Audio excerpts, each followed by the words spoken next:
guys, welcome to another video. It is launch day. As you're watching this video, the site is live. Like, everything is open again, and I cannot even.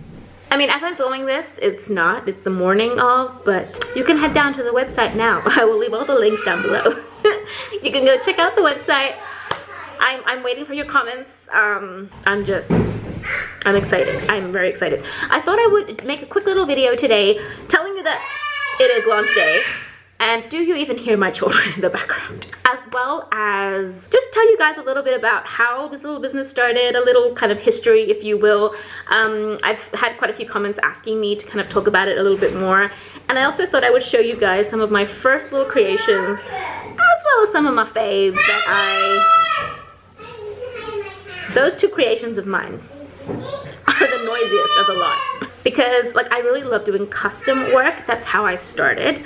But I'll get into the story and show you guys as I kind of go. So I have to say, one thing that I just realized about my little business is I have no footage of me actually crafting. Like, I never thought to set up a camera and just record myself like crafting and working, and yeah, I don't know. Anyway, so the Bedroom Bear. The Bedroom Bear is my little business. It is basically a small business that sells handmade jewelry, accessories, charms, key rings, keychains, key rings, you know what I mean.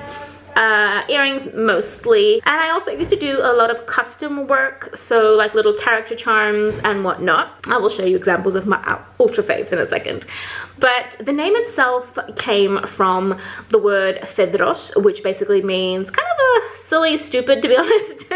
So kind of like a silly, happy in the silliest way, basically. And it just felt kind of fitting, like a little bear that is just so happy, like in such a utterly silly way, like a silly happy bear. You know, it just made sense to me, and it still does, to be honest. I like my name, I do. The spelling probably, you know, but because it derives from the ancient Greek word, I kind of wanted to keep the spelling. So the Bedroom Bear, as is spelled, I'll put it here, and links are all down below. So I started my little business back in 2013.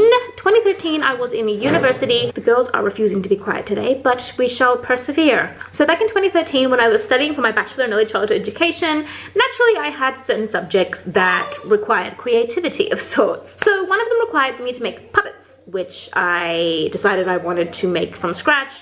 I wanted to sew them. I had no idea how to sew at the time. I went onto YouTube, learned how to sew, made the puppets. Do I have the puppets? I think I actually have one of the puppets. Give me a second. And I'm back, and yes, I actually have one of the puppets. It's a goat. I had no idea how to sew. And it's not like the craziest pattern, like, you know, don't get me wrong. I'm not saying my skill was, I had no idea how to sew, like zero. And I learned how to sew a blanket stitch from a YouTube video to make this little fella who literally was like, hello. So after making those little things, naturally YouTube started suggesting different things to me, one of which was polymer clay video, and I kind of fell into a hole of polymer clay everywhere. I had to try it. I tried it. I was terrible at it, and I was like, I don't think this is for me. And then I was bored over the summer, and this is what I managed to make. Literally my second time trying. Like, this was... So I started making little things like this. Look at this, look at this. This guy is hubby's absolute favorite. He never allowed me to sell it or give it away. He's like, nope, you're keeping it. Then I made this little fella. And like similar things like that, like look at him. And when I remember making this, like this is actually like the second or third I've made of this guy because he's quite popular. When I first made it and then I kind of looked at it, I found myself being kind of like, how did I make this out of clay? Like, how? I was shocked at my own. But yeah, every time I kept trying more and more. To be honest, every time I tried to do a tutorial and kind of copy someone else, it never worked out. And then when I kind of did my own thing, it did. So there's that. So anyway, moving forward from that, I started selling to kind of friends, and you know, I started selling to friends, relatives, so forth. It kind of started picking up, and I literally would give these little things away for like €3, €5, this took me 2 hours to make at the time. Like now I would say it would definitely take me a good hour because of like the little details, but these take time, and I literally gave them away, not even cost. Anyway, so when I went back to uni after that summer of like starting up this whole process, I decided I was going to start an Etsy shop, and I did, as Tiny Tina Creations. Cringe. I just cringe.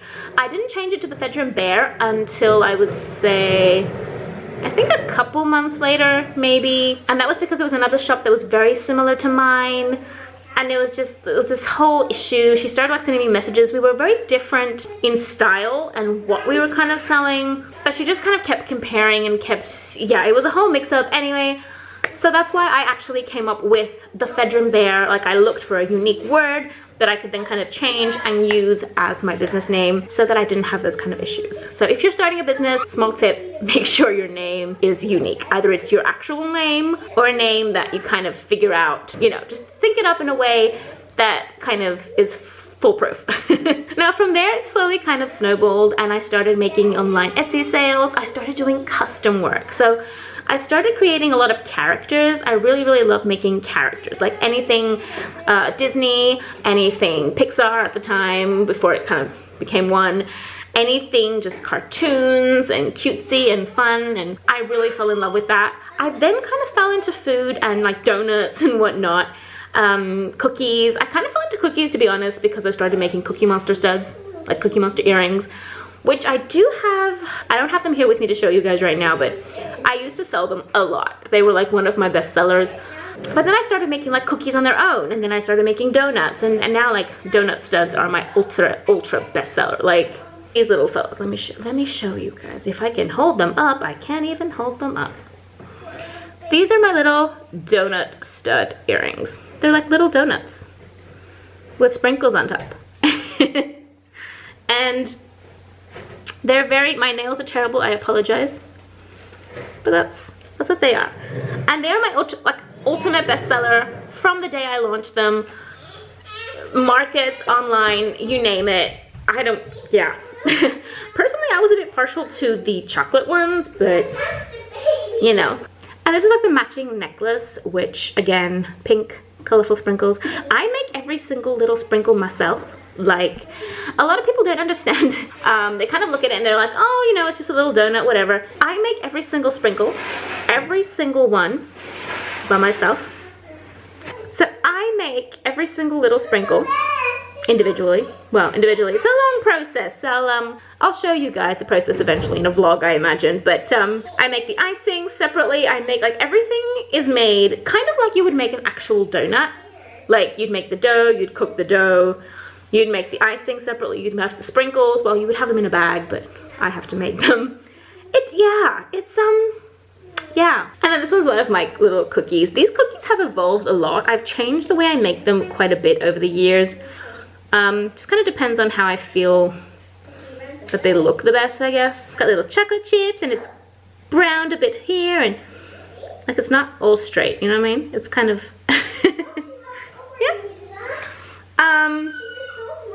And then I slowly kind of got into making these little fellas. Now these little fellas brought back a lot of my, like, I want to make colorful things. I want to make characters like I did. I kind of moved away from characters a little bit, and then I got caught up in all the food jewelry.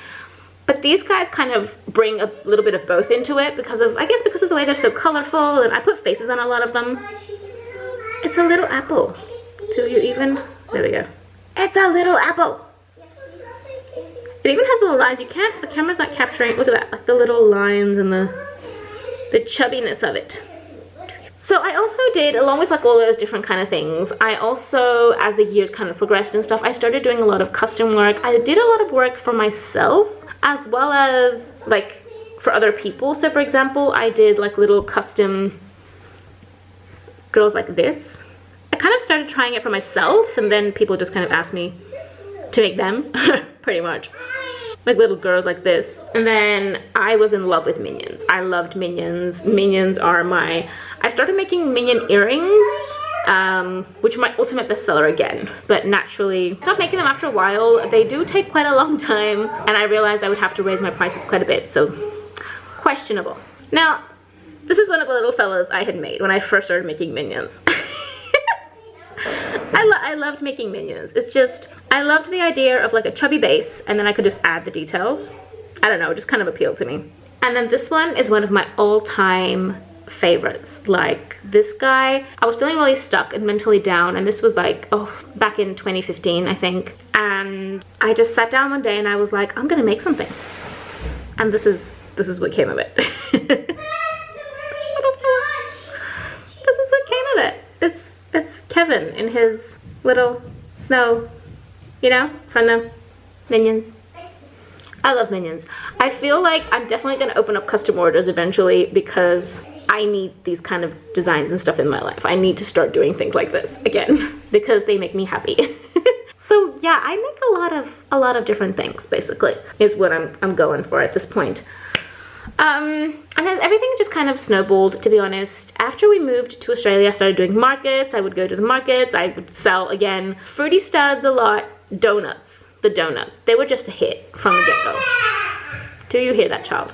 And then, unfortunately, what happened was, even before COVID hit, my pregnancy got really hard with Iris, and I kind of had to back down from a lot of markets. Despite having paid season passes, like I was fully prepared to go pretty much until I gave birth.